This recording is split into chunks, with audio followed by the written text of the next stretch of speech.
will go ahead and share my screen.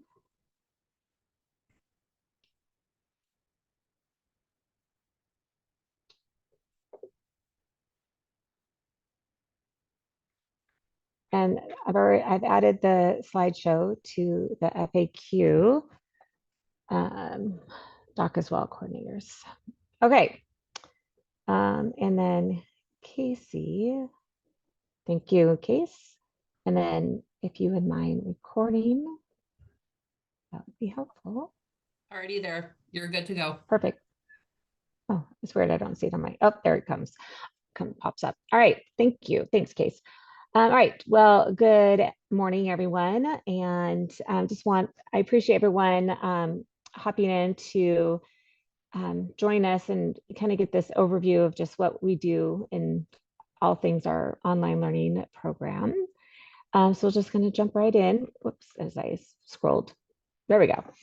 So during today, we're just going to do an overview of our program and then look at some of the updates for AB 130 and kind of what those changes look like, and then dive into our guide site and do a little activity with that. And like all of our meetings start, we just want to look at our mission and vision. And our mission is really important, I think, in all of our departments and in our online learning department as well, in that we do focus on personalized learning and leveraging those tier 1 supports and the tools that we have and those Web 2.0 tools to help inspire and develop innovative self-created learners, one scholar at a time. And of course, our Arctic values are at the core of what we do, especially looking at how to increase our scholars' participation and acknowledgement of our Compass values and create opportunities within our online learning program for them to demonstrate each of these values. Okay, so right now in our online learning program, it's me. I was saying department and program together. That's what that was. I'm like department and program. So there's me. And I'm the director of online learning. There's Miss Jennifer Tatum. She is our online K-8 coordinator. And then here is our TBD online high school coordinator, in which we are still in the works trying to fill that position. In the meantime, if you have questions regarding online high school, you can reach out directly to me. I can't say that I will be as timely as I would like to sometimes, but if you do reach out to me, I'll be able to answer those questions as soon as I can. So this graphic here, this is what is also shared with families in this welcome email and kind of an overview email, kind of just outlines the steps, like here's where you start. We take a look at we use Accelerate Education curriculum.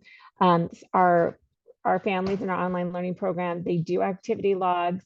However, that bridge, there's a bridge with Buzz Honey, which is the back end of Accelerate Education, and what helps that bridge go from one program to another. So that's what bridges Accelerate Education to School Pathways. And the time that scholars log in to Accelerate Ed, the time that they log into each of their courses, and the number of assignments that they submit in each of those courses populates in the SIS and in those activity logs. And then of course we will look at some of the support that a glimpse of some of the supports that are provided to our online scholars at that tier 1 level. And then, and of course, we know testing at Compass. We are pretty happy. A lot of the times we have a lot of our scholars. Sometimes we have to track them down, but for the most part, a lot of our scholars do participate in our testing. And of course, we've been doing our Learning Labs live synchronous instruction for about 7 years now. I'm trying to think when I started. So starting in the 2014, 2015 school year is when we started those live sessions in our online learning program. And I keep skipping too. I'm just going to use the arrows. Keep skipping too many. And that didn't work. Still not working. There we go. Okay. So just to kind of do a program overview of what instruction looks like in our online learning program. K3, they have those daily learning labs, and those learning labs, a lot of times when parents ask, they're like, well, what about the littles? Like, and some people ask me this at the retreat too. It's like, well, how long do you have a learning lab for? And it's always kind of like, well, as long as they will last, we wouldn't expect a kindergartner to be on for an hour. That doesn't make sense. We're very fortunate. Our K3 team that we're going to take a look at, they're very well versed. They have a lot of experience doing this. They can kind of like read the virtual room, right? And they provide a lot of activities, a lot of different transitions during that time. But usually, K3, especially K1, about 30 minutes, usually complete engagement. If we go over 30 minutes, that's when we start to lose kiddos for those littles in the lower elementary grades. But we do include some fun Fridays. 4-5 has a weekly, it's on Jen, it was on Wednesdays, I think. I can't remember the name. But there's their daily learning labs. They work on those, they use the data to see where those skill gaps are. And then incorporate some of those fun engagement lessons and that fun engagement instruction, such as like a fun art activity or a sharing time and things like that. One of the great things too that our 4-5 team does, and Jen will share more about this, is they'll do novel studies and they'll utilize some of those the resources in those novel studies during their live sessions too. And then 6-12, they have daily learning labs that are scheduled by subject and organized by subject. You guys have probably seen that if you looked at the at those online learning lab schedules. And then Power Hour, thank you. Power Hour is what I was thinking of. And then they have weekly homeroom sessions, and we're going to get into this a little bit too. They're not necessarily at this point, like we can have other things count for synchronous instruction. Over the years though, we've always talked about how it would be really great if there was like a homeroom that scholars can go to, and that would be like their go-to person, and that's where their supervising teacher came into play, right? And then having those weekly homeroom sessions helps the 6-12 scholars, focus on maybe some avid things that they're missing, like organization, things like that. Focusing on skills, focusing on like school initiatives, and then of course, test prep as we get closer to testing. And then along with the learning labs and those synchronous sessions provided by the credentialed teachers in our online program, they also provide opportunities to support scholars in Q&A sessions that can be small group. They support scholars one-on-one. We've also done asynchronous support, like using a Miro board or Google Docs, so they can help meet scholars, work together with scholars outside of work, like to help meet their flexibility that they need. In our online high school, the Q&A sessions are utilized to meet the A through G proctoring requirements for the midterm and finals. And of course, at the beginning of the year, that homeroom session is used to get all the kids working proctors and STAR. And then that Q&A session is used afterwards for those STAR makeups if they didn't get those completed during those initial homeroom sessions. This year, the middle school team is going to be specifically inviting scholars to attend small group one-on-one sessions, and then their Q&As will back up to their learning labs. So they're kind of piloting that this year to see how that works. Honestly, over the years, we've tried to figure out what's the best use of those Q&A sessions to make sure that we get the most attendance or consistent attendance, because we know a lot of our math Q&A sessions, they get booked up real quick because that's an area of need. And so the middle school team is going to see, like, what if I just add my Q&A sessions to the back end of the learning lab? So I'm going to stay on 30 more minutes. If you have questions, this is a good time since they're already there. And then pull in kids for one-on-one small group sessions. Some of our middle school teachers do a great job in utilizing their gradebook data and then pulling kids to small groups based on that. So for example, if Sophie Sampson has some eighth graders that are all, say they either did poorly on a math assignment or a math test, or they're all missing an assignment, she'll pull them together to a small group and then just have them work together to get the assignment done, to finish, to retake a test, or to study together to get prepared to retake a test, things like that. So that is kind of our online Q&A. Oh my gosh, and I keep using my mouse and there we go. Okay, I'm gonna go ahead and turn the time over to Jen, and she's gonna kind of give us a run through, an overview of our online K-5 and our online middle school. Hi, everybody. Thank you for being here. A lot of you know our online program. Some of you probably don't. So I'm really, really glad we're doing this. Just kind of the ins and outs. So K-5 team, our teacher teams, we kind of have them broken into like K3 and 4-5. So we've got Joyce Poplar, who is mostly kindergarten, sometimes 1 in that overflow. So kind of K1. Kim Love is kind of in that mainly first, but she'll take the K. Carrie Watt is our 3rd grade guru and IXL kind of guru as well. And then Katie Hooper, we've got kind of in that 2-3. So it's kind of our K3 team. And then 4-5, we've got Lillian Diaz, who will take that overflow of 3rd as well, if need be. And then Michelle Fullerton and Monique Grimes are our 4-5 team. Janae, I don't know if you want me to actually like pull up these or just they're just provided. The links are just provided. But I'm not sharing my screen. So that K-5 go-to guide is on the guide site. It's really great. They use it and update it. You want me to go ahead and share? It's kind of cool to share some of these things actually. Or can I share? I think I can. Yeah, you can share. Sorry, I had the middle school one pulled up. I was just going to that, but if you want to look at if you want to pull up the K-5, that's fine. I'm going to just do it this way and see if you guys, can you see that one? Is it pulling up all of my tabs or is it still staring at the slides? Can you guys see the online elementary go-to guide? We see it. Thank you. Okay, so if you guys you're good. Okay, cool. If you haven't seen this, they are working on updating this. So if you do go in there and you're like, this isn't right, they are working on updating, like they update it every year. But it's pretty cool. They share this with their families, and it's got everything in here. But they go through it kind of with the parents and then provide it. So you got all the I mean, you guys can see this talks about Accelerate Ed and logging in and learning labs, talks about learning labs. I mean, I could go through all of it.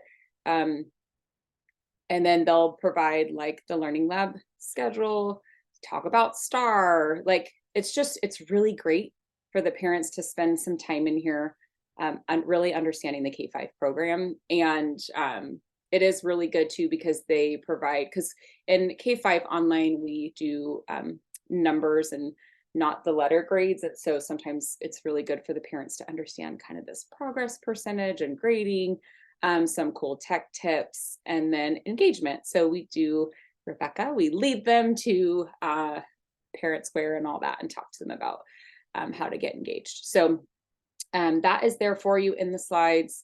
It's pretty awesome. The families like it. The other thing we really started to push last year, which we were super successful with, and our newsletter was beautiful, was our Scholar Choice Boards and offering our kiddos choice instead of always just leaning on those exams. And especially for the littles, like it's more fun to be able to kind of do a project or turn in something else for understanding. So this is an example of the choice board that Carrie Watt provided. They pull it up, actually. See if I can open this up. This is really cool. So in social studies and science, they have choice boards. And so every time at the end of a module in social studies or science, they get to go in and choose a project to complete.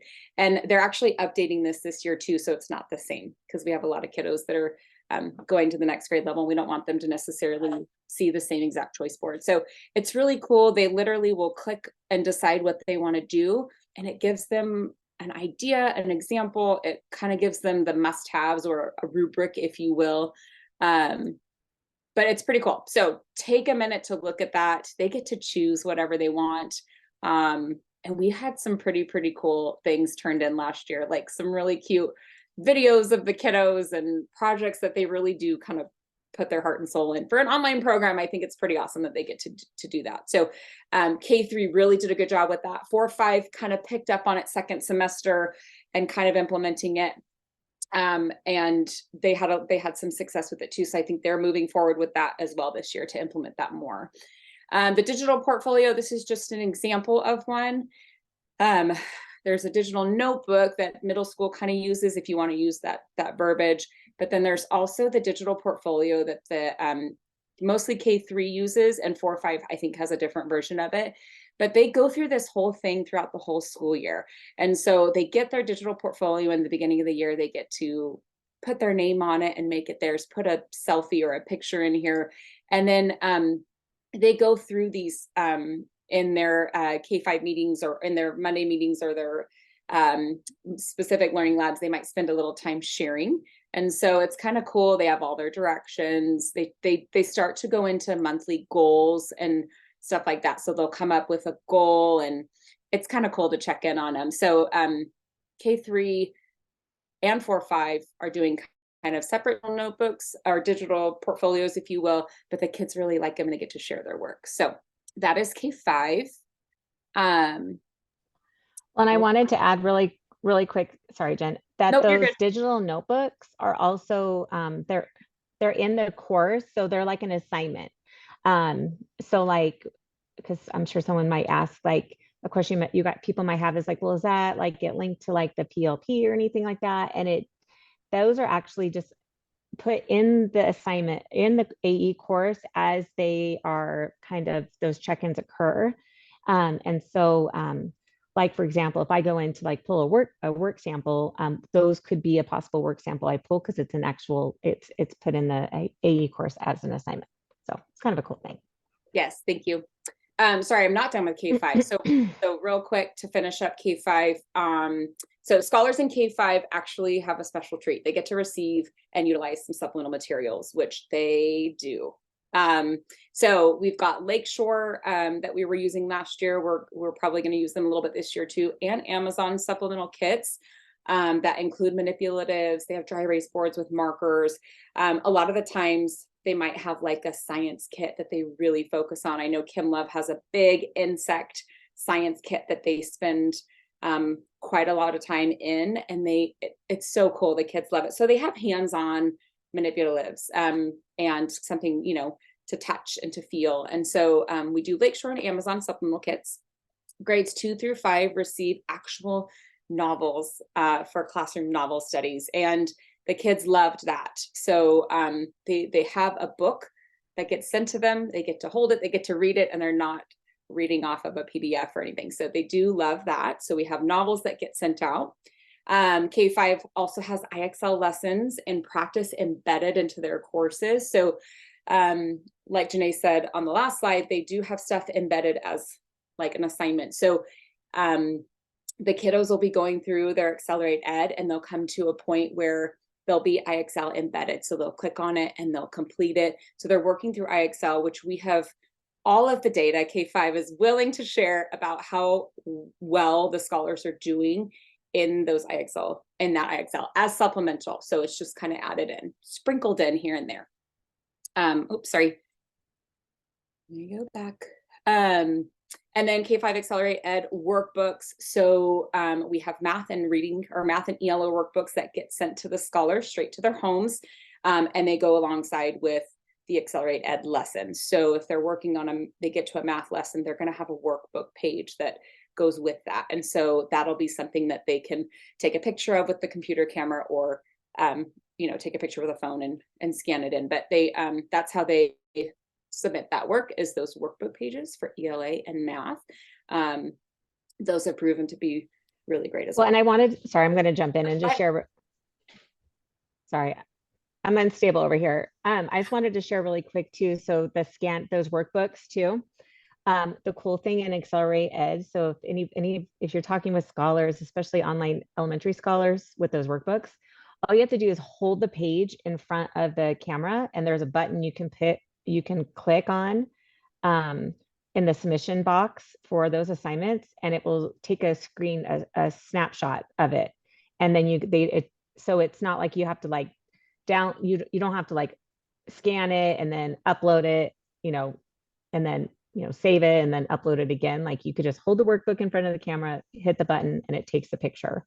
And then it goes straight to the submission box, and then they can submit straight from there too. Yep. And once we informed parents of that, like that, because when they go to that submission page, it's a little overwhelming. There's multiple different ways to submit work, but we try to tell them, all you literally have to do is hold up the paper and take a picture. And once they figured that out, it was working like crazy. So, okay. Here is the middle school online info, if you will. So we have middle school is a little bit trickier than K-5. We have kind of teams, like grade level teams, if you will. So with the 6th grade team, we have Carrie Talcott, now Perez, and then math, we've got Erin Thompson.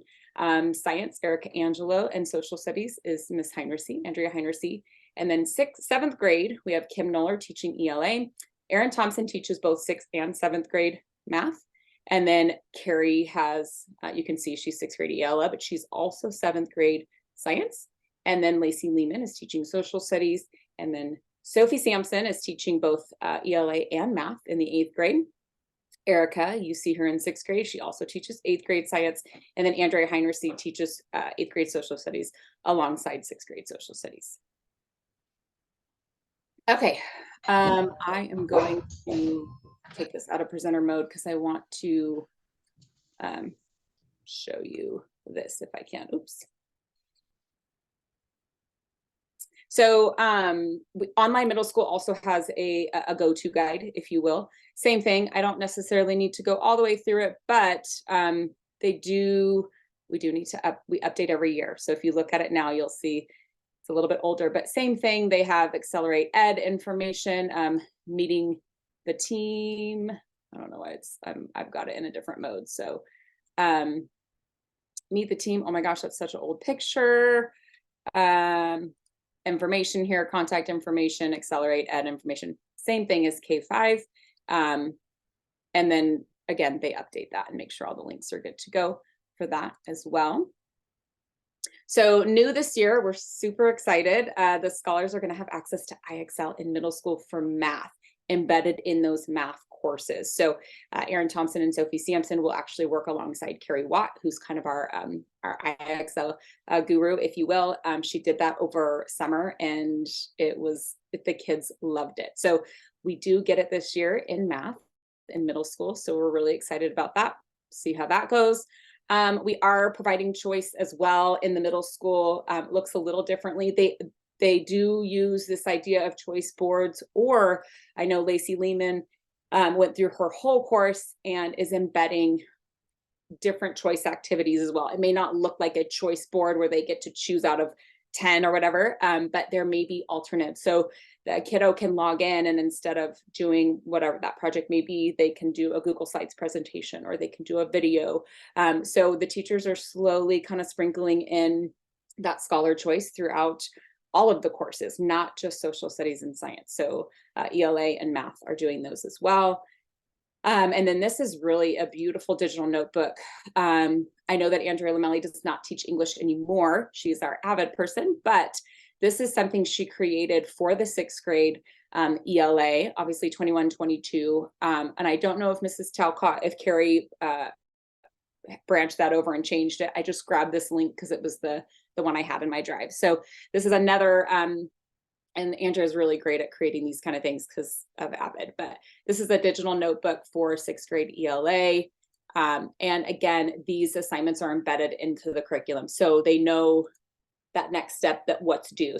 So it might say module 2 key vocabulary digital notebook, and that's an assignment that they have created or embedded. And so once they complete that, then that assignment is complete. So it's beautiful. It's a beautiful notebook. Also, that was when Andrea, and we do in 6th grade, really try to focus on teaching the kiddos how to take notes. So they're kind of already learning that in elementary, but we're really pushing note taking in 6th through 8th grade. just the different ways to take notes. There's some fun ways to take notes. It's not always just, you know, bulleted or flashcards or whatever, but we make it a little bit more engaging and creative. So note taking is fun. So that's a digital notebook that I had there as an example. And then they do have study guides with the courses. So the kiddos, a lot of our families will ask for these study guides to be provided, and we're like, they're there already. So AE has provided those, and they utilize those. The teachers utilize those quite a bit. Yes, we do, Christy. And then middle school online teachers also play kind of a dual role. So in providing that support, so they are a supervising teacher. They do have a homeroom, and they are in charge of all of the things with those kiddos. So they are taking attendance, they are doing truancy, they are doing all the things that a supervising teacher does. And then they're also a content area teacher. So Sophie Sampson is an 8th grade math and English teacher, but she also has a roster. So she is doing all the things. So she's supporting as a homeroom teacher or a supervising teacher with all of those things. And then she turns around and she's supporting as well as a math and an ELA teacher. So providing tons of support one-on-one, all kinds of resources being sent out to the kiddos or through AE to help them be successful. So anything on there, Janae, that I missed for middle school? This slide at least. I don't think so. Oh, and it's your turn. Here you And go. it's my turn. Happily give this to you. Thanks, Jen. Yep. Okay, so a couple new things with online high school, and I was like, oh, you could just keep sharing. Hold Oh, on. sorry, I Share. could have picked it up for you. It's all right.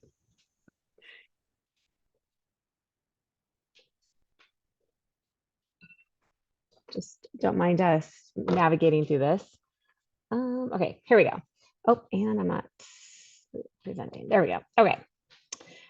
So online high school programs. So just so you guys are aware as well. So the way that we're structured with the dual roles is similar to what Jen was sharing with middle school. So in online high school, there is a supervising teacher, and that supervising teacher is doing all those supervising teacher duties, holding those connection meetings every month. I forgot to mention that, you know, having those monthly connection meetings, seeing the learning coach, but seeing the scholar.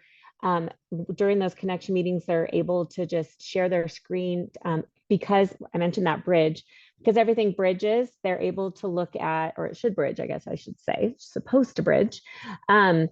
They can pull up the scholar's dashboard and see like the grade books and things like that and share that and screen share that just from the SIS with the LC and the scholar during those connection meetings. So it's really been really helpful to see like, okay, here is the assignment, here's what the score was.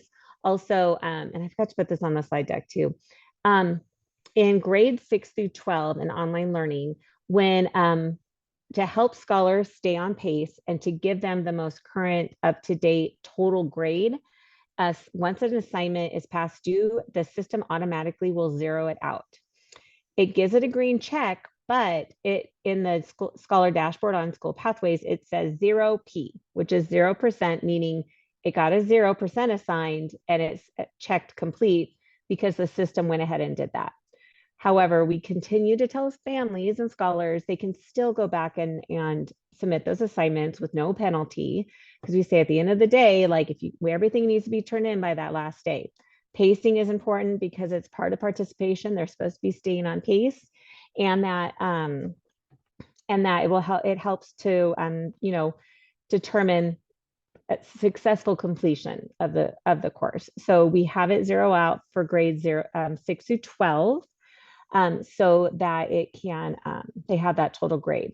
Also, in our Accelerate Education courses for grades 6 through 12, the system has what's called gating, or like back in Strong Mind days, sequence control. Pretty much the scholars can't move on until they do that assignment. And so like say they want to jump in to take a test, well, it's gonna say do this first, and that's where they left off. So they can't work ahead. However, the last 2 to 3 weeks, Accelerate does go in and remove that gating. They have to do it manually, so they do that for us. And that way, the last 2 weeks or so of school, especially for our scholars in grades 6 through 12, if they're needing just to focus on like larger like projects, things like that, they can do that to kind of boost their grade and to kind of look at those, especially in high school, look at some of those passing plans, like, okay, we need you to pass this class, we need you to earn the credits, let's look at some of these higher valued assignments. And if you're able to, say you do these handful of higher value assignments, we can have you get to, a C or a 70% or things like that. And that's the content teacher, but also the supervising teacher working alongside the content teacher to help put those plans together and whatnot. In addition, in our online learning programs, some new things this year, this is brand new. There are various electives offered through Accelerate Education. They do have kind of an elective, I don't know, I'm calling it a pathway. I don't know if necessarily it's a pathway, but a series of electives that build on each other, I guess I should say. I guess that's a pathway. That scholars can take a exam afterwards and earn a certificate, like a micro certificate. And so here's a list of those electives that we're offering this year, and that will have that certificate associated with them, that scholars can choose to take that test and earn those certificates. And then along with those classes, we do offer advanced placement courses in our online learning program. We've offered a few over the years. We've offered a few over the last handful of years. We know that there's a larger number of enrollment in our English AP English courses, and those are the two that we offer, 11th and 12th grade AP. And then new this year, we are offering AP US History and then AP Modern World History. So those are new. And then AP US History, Sharon Rosen's going to be teaching that. And then AP World History, Rosette Sells is going to be teaching that. And then I forgot to mention, Terry O'Massery is our AP English teacher. Also, just a little information about AP. We don't actually provide the AP test here at Compass, but we do provide an opportunity for scholars to complete it by working with like their local school districts and things like that. So the AP scholars, we provide all that information to them at the very beginning. If there's any summer reading, the counseling team is so great in that they're like, hey, I have a kid in AP, they're wondering what the summer reading is. And so we get that sent to them. There is a textbook for a couple of the AP courses, and that gets sent to scholars as well. And it's also, we have a couple copies in our lending library. Okay, there's AP. There was something else I was going to mention about AP, but I can't remember at this second. And then of course we have our our majority of our Accelerate Ed online high school courses are A through G College Board approved. One of the requirements though for this is that the major assessments will be proctored. And so it's actually very interesting in that we implemented this a couple of years ago, and I thought that there was going to be more.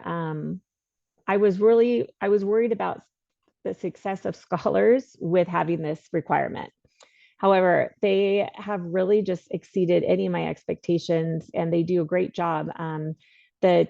The first year they had to have so many tests proctored because everything was considered a major assessment at the end of the unit. Now what the teachers have done is at the end of the unit, there's a comprehension check that could be a multiple choice test. Online high school is diving further into scholar choice.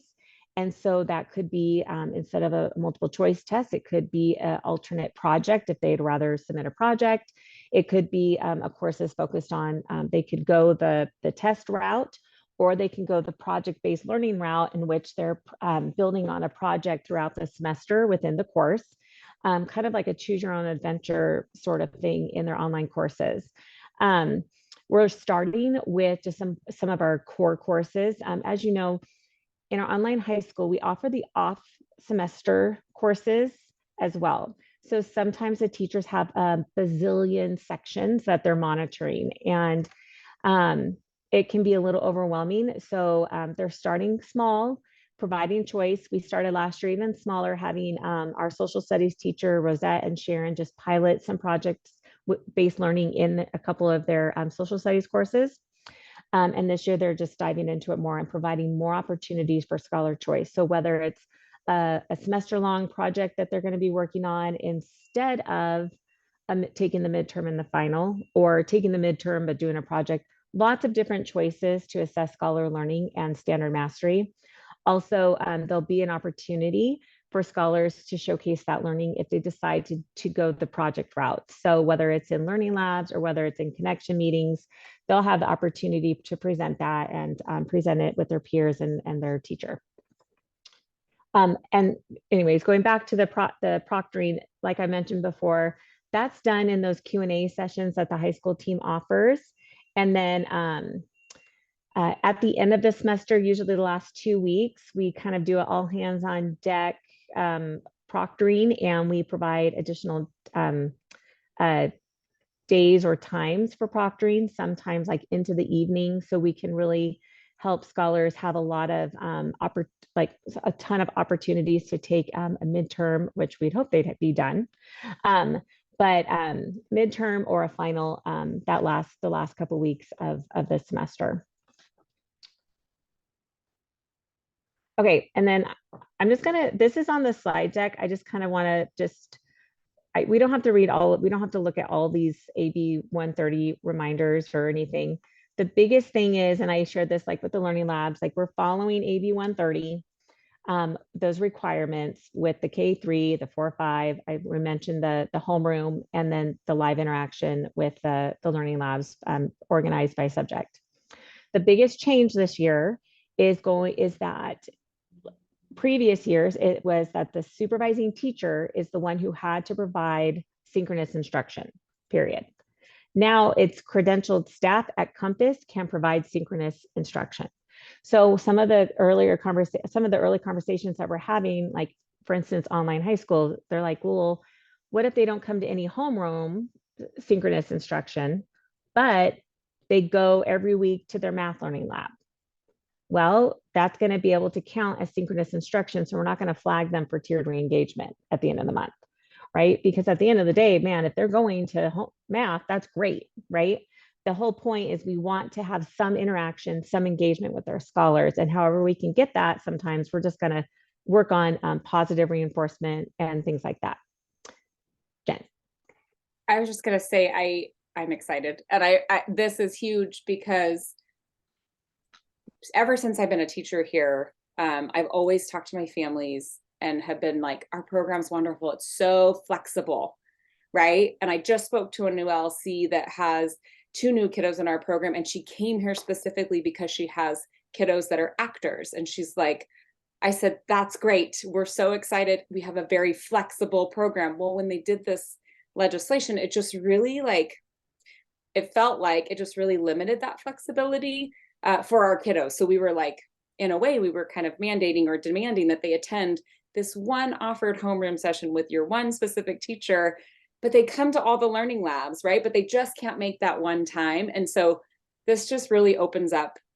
I'm really excited about it because it just opens up for the online program, just kind of those doors of flexibility again, and that anybody that's credentialed can teach that. And yeah, Erin, that's you. So I just wanted to put my 2 cents in because I'm always promoting our program because we're flexible, and this law just really kind of tightened that. And now that we're back and it can be anybody, I'm really excited about it. So I just wanted to share my excitement. Thanks, Jen. And I wanted to mention, you were talking about that flexibility, and just so you guys on this meeting are all aware as well. So those learning labs, they're recorded and provided as a resource for scholars. So for instance, like if for some reason they have an IEP service, like say that the service provider or the SAI teacher could not meet with them any other time and it's during their social studies learning lab, that learning lab is recorded and we want them to go to their IEP services, right? And so we always say, go to your IEP services, you can watch the recording later, right?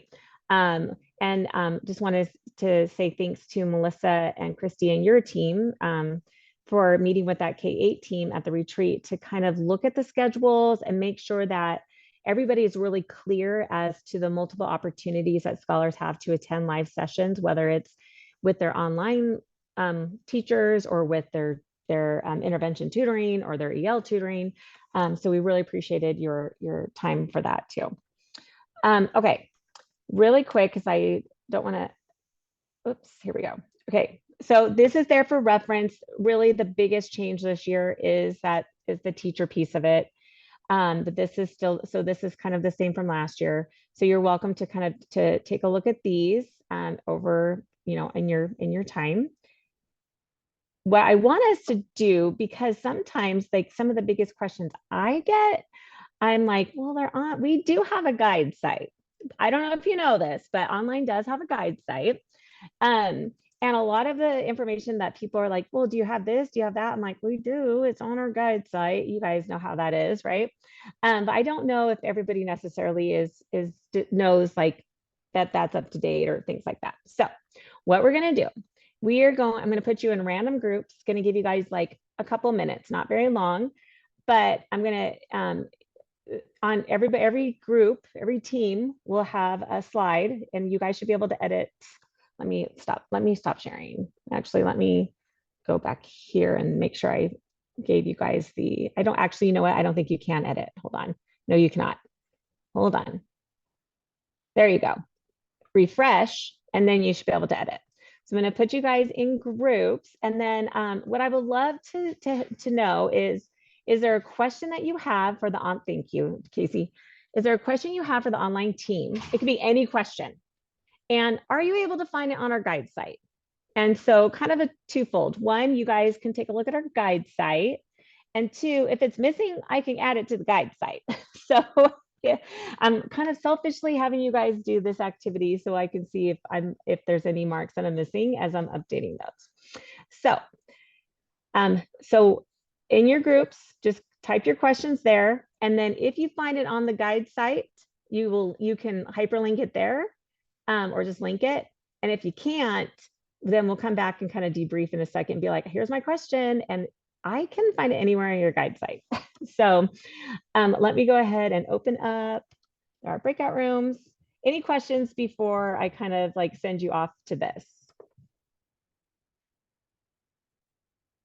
And it's the guide site link is right there, and it's going to take you straight to our online guide site.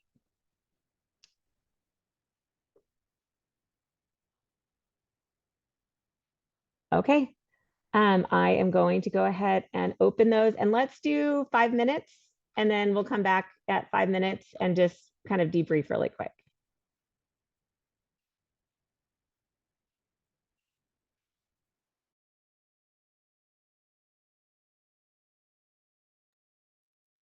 Hi. Here, I'll put our names on here. Hello. Okay. Kelly, Casey, Aaron, Gina, Fatima, Kayla. Good morning. I only have one screen, so I have to go back and forth Yeah, or one no monitor. worries. Did I get everybody? Kelly, Casey, Yep. Aaron, Gina, Fatima, and Kayla. Yep. Okay.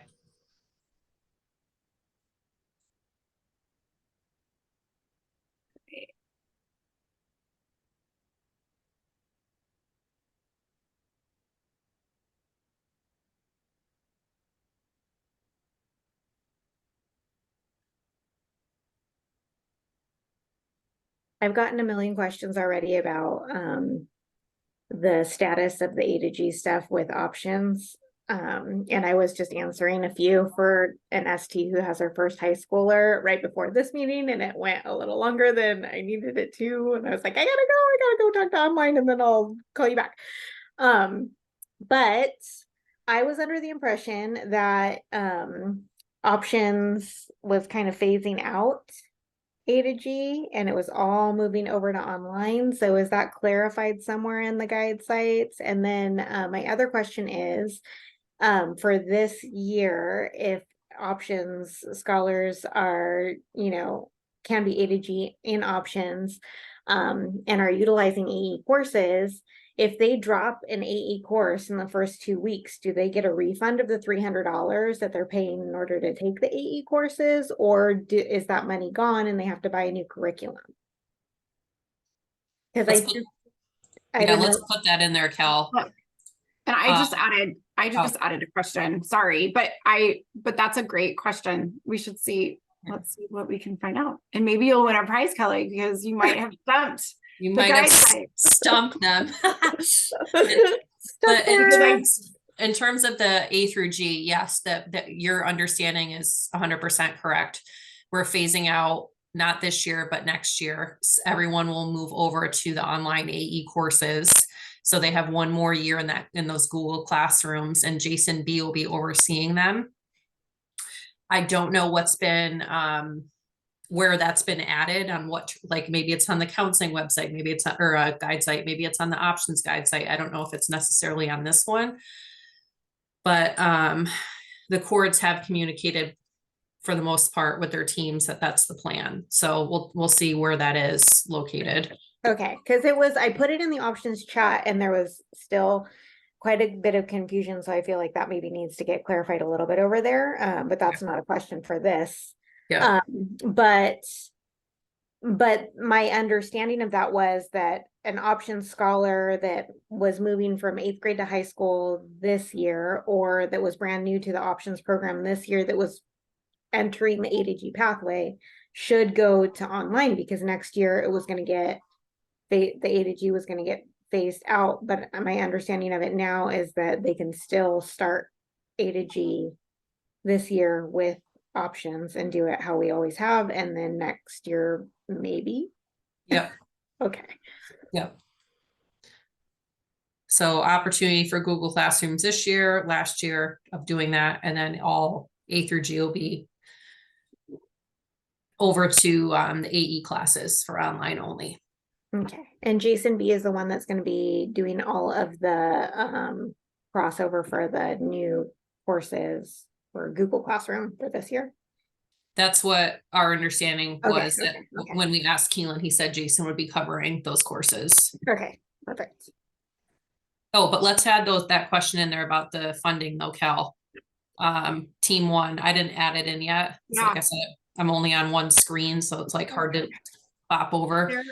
There is a link that links to the counseling internal site about that cost, Kelly, but that's a good question. It doesn't say anything about what happens if they drop within 2 weeks. Okay. So you did technically stump them. Okay. Technically. I'll put the link in there too. Thanks, friends.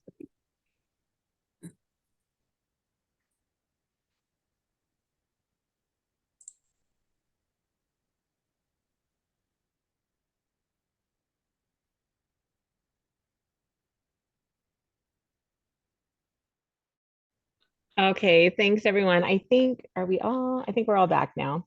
Okay, so am I sharing and I'm still sharing my screen. There we go. Okay, so group 1, Kelly, Casey, Aaron, Gina, Fatima, and Kayla. So good questions. I see a lot of people want to know where the learning labs are. As you can see, there's a whole section dedicated to learning labs supports that can be sent straight to families. So if you're working with a family and they ask you questions, especially like K through 8, where do I find this? Like, oh, well, I have the go-to guide. Let me send you that link. Oh, well, here's the learning lab schedule. And those are the same links as they were last year. So if you have them last year, what we're trying to do is just make a copy, archive the copy, and then update the ones that are on the guide site. So we're not constantly having to update those links. So if you have that still from last year, that's the most current link as well. And then, yeah, how do scholars in the options program, can they take online? They can take online high school classes. How much does it cost? I'm going to be honest. I thought that was maybe going to stump us, but it looks like team 1 found that on the counseling website, counseling guide site. Casey. I can jump in there, and Cal, feel free to jump in too, but Cal was wondering, and this was a great question. We know the cost, but if they drop within the first 2 weeks, do they get a refund for those courses? And that's done. It's all done through OPS. So it would have to be, that's a CP question. I wonder if it's on their guide site. Oh, the can of worms we've just opened. I'm going to tag myself here though, because as you've noticed, if you noticed, there is a space on our guide site that specifically says option scholars taking online high school AE courses. And so I've been updating some of that information too. So I'll make sure that I get that down there as well. And then, you know, I know Jason is the Jason B is the options A through G liaison. So that's probably a good question for him to follow up on too. So, okay, thanks everybody for those. And then team 2, the go-to guides, learning lab schedules. Thank you. Oh, team 3, EL supports. I saw these questions coming up and I thought, okay, EL supports. That team found the EL support document, kind of gives an overview of like what it looks like and how what that support looks like in our online learning program. New this year on our guide site is will be those online ST kind of resources. So the ST rosters. And so if you, I mean, it's in the SIS, but if you wanted to use a spreadsheet, you're welcome to. I wouldn't, I would use them in the SIS. The teacher assignments pulled straight from the SIS are also linked there as well.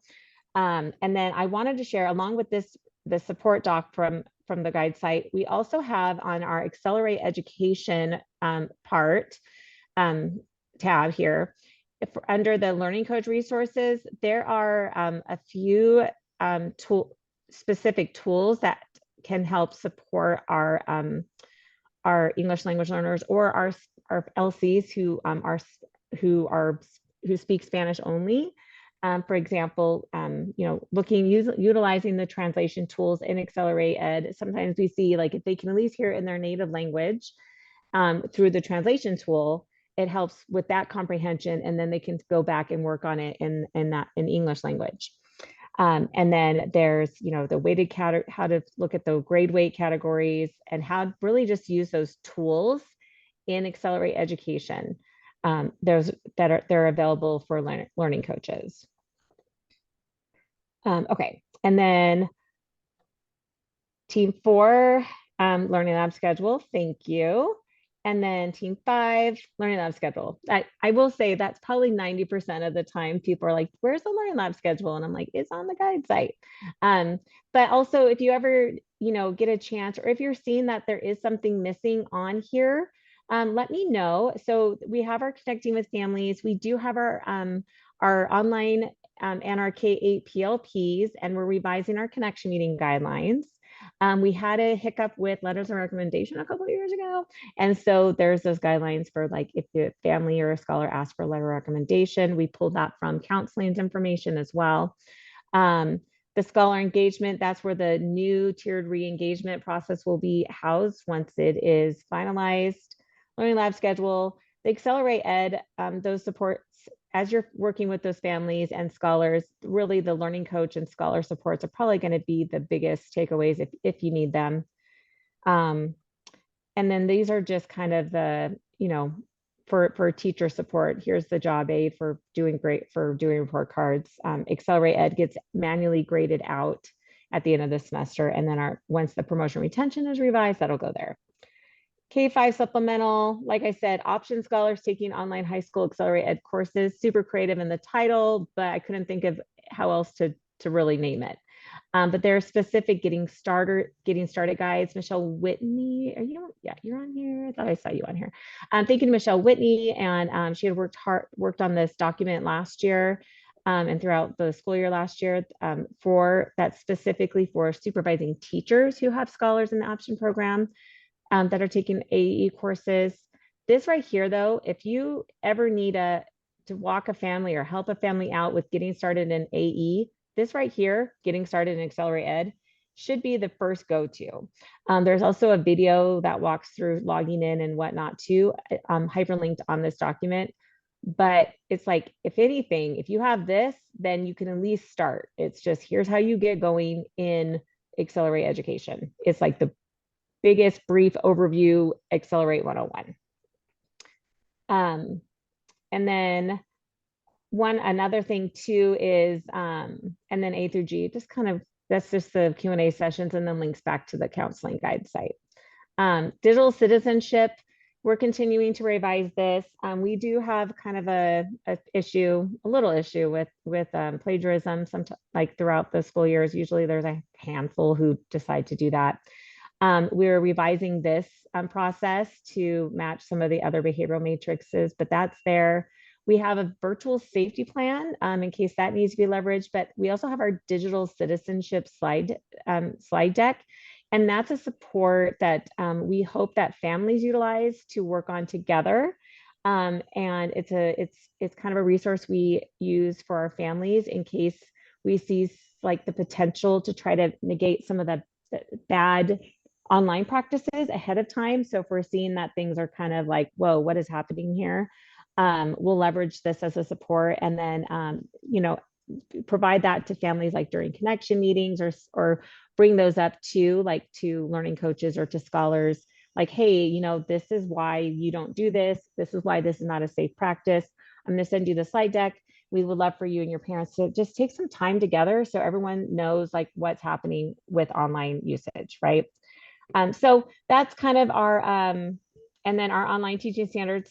We do, we look at those national standards for quality online teaching, and then of course utilize those California standards for the teaching profession, and just kind of circle back to that all the time. And that is it. And that was, I filled in the whole hour and I didn't think I was going to, but if there's something that's missing, or if you're having any, you know, add questions to our FAQ doc, but if there's something else like that you're wondering about, or have like an idea or suggestion, I hope you guys know that between Jen and I, we're always open to having those conversations and that collaboration. You know, I'm always kind of like, well, let's try it, you know, let's see what happens. Let's see what we can do. And let's see, you know, sometimes even what the system allows us to do. And I'll wrap up here. Accelerate Ed, there's a lot of learning management systems, a lot of online curriculum out there. They're all they kind of are all very, very similar. But just so you guys are aware, one of the things that keeps bringing me back to Accelerate Education is the great feature in that it really allows for us as Compass in our online learning department to personalize learning for scholars. So if we see scholars that need extra practice, or they need a specific assignment, it can be only assigned to one kid or a group of, it can be assigned to a group of kids. So when we look at IEP, 504 accommodations, if we need additional integrated ELD supports for an English language learner that is just specific, although we do know, and during UDL, like if we have that for one scholar, it would benefit many scholars. But if there is something specific like that, we can just assign it to those scholars based on that data.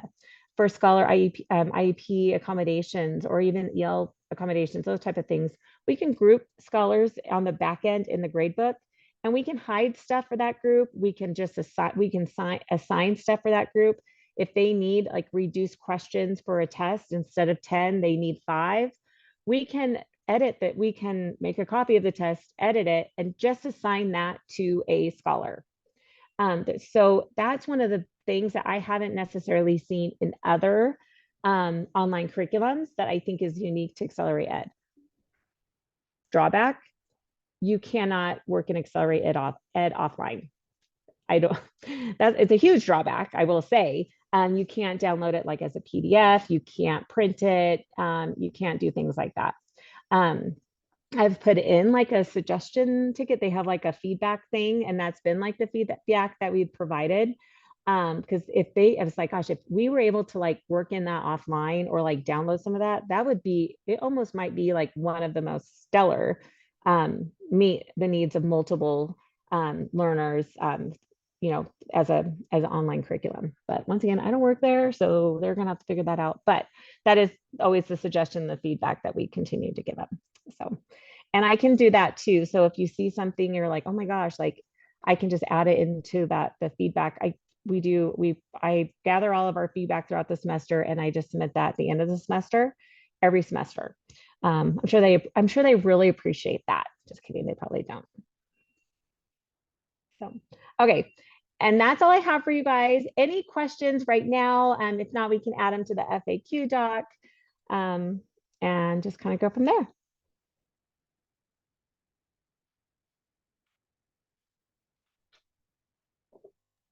I just want to say thank you for this, Janae. I know that when, and some of the coordinators and counselors that are on probably don't know this, but when we were first kind of brainstorming what some of our PO could look like the month of August, one of the things we were suggesting was like, I think it's important for us to have these, like this level of kind of training, even if it's just an opportunity to ask questions and get clarification and whatnot. And so one of the things that a couple of people on my team said, and then as well as, I don't know if they're on here, but Lauren and Leslie had shared too, that like getting an overview from the programs, because then that way we're able to kind of better understand as we're speaking to the families that we support. And so I just want to thank you, Janae and Jen, for providing that opportunity for us, because even though I was within the online program for years and years and years, there's so much that's new. So I just want to shout that out. I appreciate you both for doing this. So thank you. Yeah, I'm glad we were able to schedule that time. I think, I don't know about you guys, but I think in general, we sometimes just I mean, I know I do for sure, to just make a lot of assumptions and just kind of like think, oh yeah, I know about that, or yeah, I know. And so I find that I found this whole week to just be really helpful, even if it's a refresher, if there's a new piece that I missed. There is a lot of new in our online learning. We've really been able to, I think, take it further than I think, some of the other online schools do. And if you get a chance to look at the online, I don't know if you've gotten a chance to look at the online newsletter at the end of the year last year. It has probably been one of our top newsletters that at my level, like the most proud of, like looking at the different options and flexibility that we provide families and scholars to showcase learning. And they just love making videos. They're very hilarious, very hilarious. Even making an actual physical poster and then snapping a picture of it. I mean, that is something that our families appreciate. And it's been really fun to see that to come to light in an online learning program. Like we've seen it over the years in option, because they're not necessarily working online all the time. And so that's where that work comes in. But in our online course, our online program has been really cool to see them to get really creative in those pieces. So, okay, well, like I said, if you ever want to, chat or brainstorm about things that maybe can help better support scholars in our online learning program, or that you guys have observed, please, I think I've worked with many of you over the years, like don't ever hesitate to reach out to me and Jen. We love talking shop and we love collaborating, and we're always trying to be at the forefront of wherever we can to support scholars. Okay, oh wait, sorry, Kelly, sorry. Did you have